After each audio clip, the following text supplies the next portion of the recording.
Mais Monsieur Amghar, pour parler de cette grosse polémique, c'est le transfert. Alors l'échéance était repoussée, ça sera finalement au 1er janvier 2024. Recouvrement des cotisations à Agirc Arrco qui va revenir aux URSSAF. Ce qui fait hurler l'Agirc Arrco, qui parle de, alors je retrouve les termes qui sont assez violents, captation des ressources, risque de bugs à répétition et de non-paiement des retraites, des justes retraites. Qu'est-ce que vous répondez à ces arguments qu'avancent les représentants syndicaux, patronaux aussi? On est sur une mesure là qui fédère syndicats et patronat finalement. Je pense que ça fait plusieurs semaines que sur ce sujet, on est dans l'accumulation des fake news. Il faut repartir rationnellement sur ce qu'est ce sujet. Unifier le recouvrement, confier des collègues comme ça aux URSSAF, c'est un mouvement engagé depuis des dizaines d'années. On a repris le collecte d'assurance chômage il y a 11 ans. Sur les 5 dernières années, on a repris 12 collectes. Donc voilà, c'est un mouvement qui est engagé, qui répond en fait à deux objectifs. Simplifier la vie des entreprises en réduisant le nombre d'interlocuteurs. Parce qu'aujourd'hui, par exemple, une entreprise qui a une difficulté de paiement, elle doit négocier son échéancier avec l'URSSAF, avec l'Agirc Arrco. Demain, un seul interlocuteur.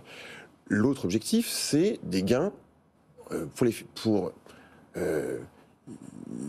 efficiences de gestion, parce qu'en fait, on réduit, ce faisant, des tâches qui existent aujourd'hui en doublon entre l'URSSAF et nous. Oui, enfin et là, en l'occurrence, on parle d'un système qui marchait très bien, qui n'avait pas forcément besoin d'être optimisé. Écoutez, moi, Pas un euro de dette, pas un euro de dette, disent les partenaires sociaux. Ce que je vous dis, c'est que, aujourd'hui, on recouvre mieux que l'Agirc Arrco. Ça veut dire qu'on a plus de capacité à aller chercher les impayés auprès d'entreprises qui ne payent pas. Ce que je dis aujourd'hui aussi, c'est que nous, on fait des contrôles sur place, on lutte contre le travail dissimulé, l'Agirc Arrco, non.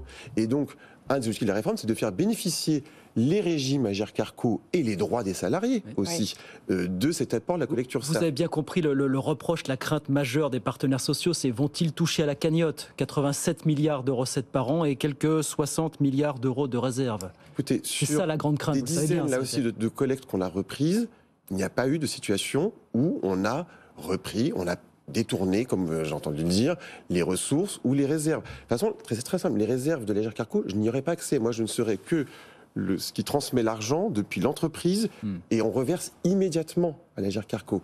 L'URSSAF, c'est pas un tuyau opaque, comme on a pu l'entendre. Aujourd'hui, on reverse des cotisations, des prélèvements à des centaines de partenaires. Bien entendu, on doit justifier à l'euro près qu'on reverse à chacun très exactement ce qui lui revient. Encore une fois, on a des dizaines de précédents où ça n'a remis en cause ni le rôle des partenaires sociaux, ni les ressources et les réserves des partenaires. Et quant au droit à retraite des salariés, l'Agirc Arrco va continuer à tenir le compte individuel de chaque assuré. C'est l'Agirc Arrco qui va continuer à calculer la pension.